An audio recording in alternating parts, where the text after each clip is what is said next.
Just incredible ball game. I thought that LeBaron Johnson and Gage Boehm were awesome.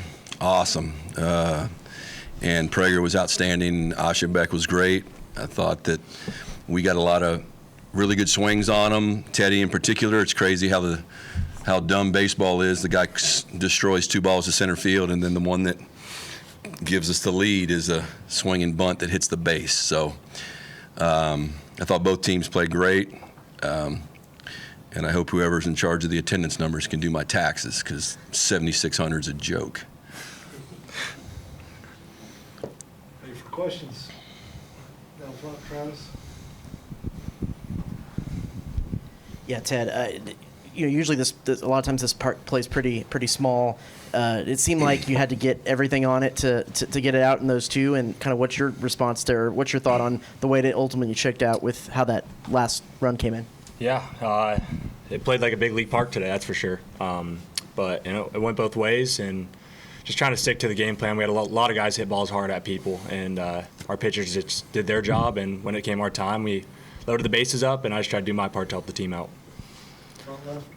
Coach, a lot of balls hit hard, hit deep to the warning track, and then also, I believe, 14 men left on base. What does it say about your ball club to be able to pull this victory out despite having chance after chance go by the wayside in the early innings? Yeah, I mean, I think you got to. 14 guys on just means we were competing, and I thought, they also made pitches, man. I mean, LeBaron's running up there 96, 97 miles an hour, and great split. I mean, I'm pretty sure it's the best he's pitched all season. He pitched great on this field his freshman year against us on a Tuesday night, so Blue Bell brings it out in him, and I thought Gage Boehm was really good. I mean, he's got a great breaking ball, and we kept swinging at pitches out of the strike zone, which tells you that the pitch is really tough to pick up and tough to see. So, and as soon as somebody gets on base, especially in scoring position, in all of college baseball, but especially, Texas, but even us, you're going to the off-speed pitches. And Grahovic just missed a couple. Just missed the hangers a little bit. But yeah, we battled. I thought Prager did great. I thought Aschenbeck did a really nice job, and base running was a huge part of the game. We tied the game. If Appel wasn't trying to steal the base, Jalen would have just flipped it to second base and the inning would have been over. But we were running on the pitch, and so he had to throw it to first. So many little things in baseball, to help you, win a close ball game like that.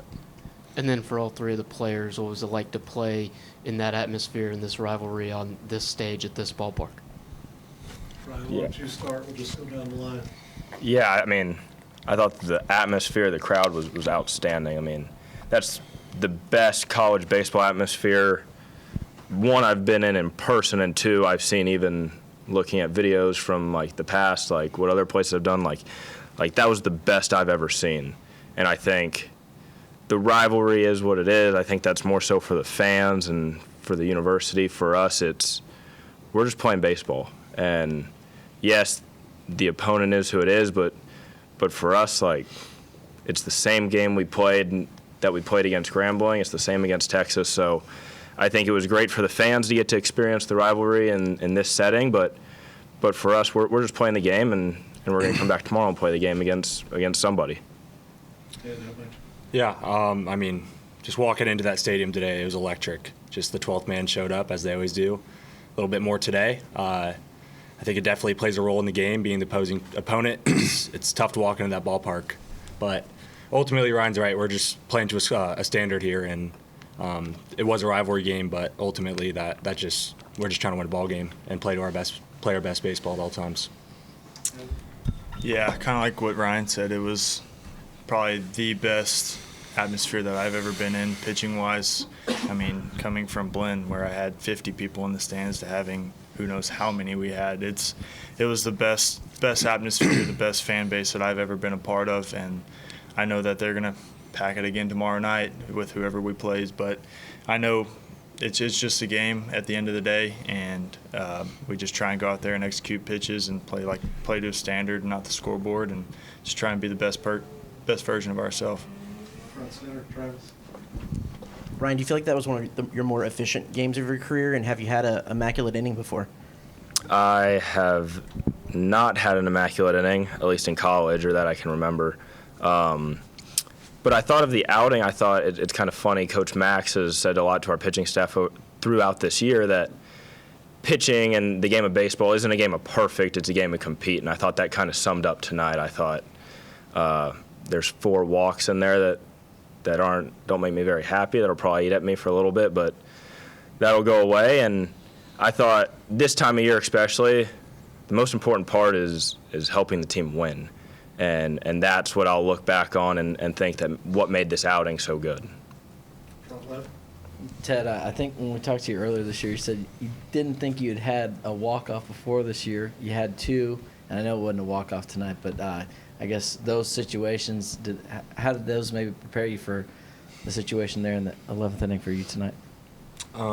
Yeah, just it feels great walking into that batter's box knowing you got the 12th man behind you, just 8,000, 10,000 at County Aggie Alley, just on your back, and the boys I go to practice with and train with every day. I just have the utmost confidence, and whether we're on the road or away, I know I got my boys behind my back, and if it's not me, someone else is going to do it. Front center. With that being said, Ted, when you hit the ball, what were you thinking? Like, I'm sure you wanted to hit it harder, but what were you thinking? I got to beat the ball first. I didn't see what happened. I just heard the crowd erupt, and I knew something good happened. Now for a couple more. Far left. Yeah, Kendall, far left. As I'm looking at. Jim, just early on, as a coach, as you sit back and watch how good LeBaron Johnson was early on, like, what's going through your head? You're probably thinking, like, oh, this is going to be a long one. Yeah. I when he was spitting his fastball in there in 97 and throwing that split that we couldn't see it. And then he had the one at bat against Braden where I think Braden was seeing the split better, and I think David visited the mound maybe during that at bat. And then I think the last pitch was a backdoor breaking ball. So he's just really pitching. And I was like, man, we better, thank goodness we had Prager on the mound who had to, the way I've always said, you beat a good pitcher, a starting pitcher, is you have to have a good starting pitcher going against him, and then you got to beat the next guy. And unfortunately, Boehm was really good too. So we kind of stayed in the fight. We did get his pitches up. I thought we battled deep in counts and got him, to whatever 98 or he close to. I think it was 75 pitches through 4, or close to it. But he just knew it was going to be a long night, and whether it's the rivalry or, he's super talented, or whether it was just the regional brought out the best in him, brings out the best in everybody. That's why you see different teams winning games. Somebody scored 6 runs on Hagen Smith tonight. I didn't think the guy would give up 6 runs in a month. So, and they scored 6 runs in 1 inning. So this game it's hard to figure out, man. You can't figure it out because just when you think you have, it goes the other direction. Second row. Evan, I feel like there's been multiple instances of you coming in for these extended relief outings in a tie game and keeping it even. What do you think it is about those that kind of brings out the best in you? I just try and be myself. It doesn't matter what the outing is going to be like, because you don't really know what the next pitch holds. So you just got to worry about where your feet are and where your mind is at that point. So just going pitch by pitch, and that's what Max has done a great job with the pitchers, is just recommitting every pitch, making each pitch its own. And you throw a bad one, good, like move on to the next one. So just plugging along, try not get caught up like how much longer am I going to go, instead of worry. You just need to worry about like what do I have right now, and trying to stay focused with what I have ahead. Front right, and then we'll finish up. Coach, what's the message to a team following a game like this, knowing that there's still work to do tomorrow to get into this? Yeah, we won a ball game. We didn't win a championship. This team has as good a season we've had. We haven't won any championship. We didn't win our league. We didn't win our division. We didn't win the conference tournament. So we won a ball game. That's a big one. The winners bracket game is a big one in a regional, but we haven't won anything yet. So what we did is we earned the right to get rest while the other team's got to play. And I think the other thing is important is we had a good we didn't win a championship in the regular season, but we had a good enough one to get to play at home and in front of our fans. And so the 12th man played a big role. But yeah, I thought our guys stayed in the fight. But it's just it's a game. It's got us in a good position, but we haven't done anything yet. Finish up front left. Evan, just for you, you talked about playing at Blinn. I don't know. I know you were locked into the game tonight, but They won the JUCO World Series tonight. I'm wondering, as a guy from Brenham, just what was it like to see that for the Buccaneers? I know it's funny because the year after I left, they went back-to-back JUCO World Series. So unfortunately, I wasn't a part of that, but they got a special thing rolling. But congrats to them, and I'll be sure to text a few guys that I know there.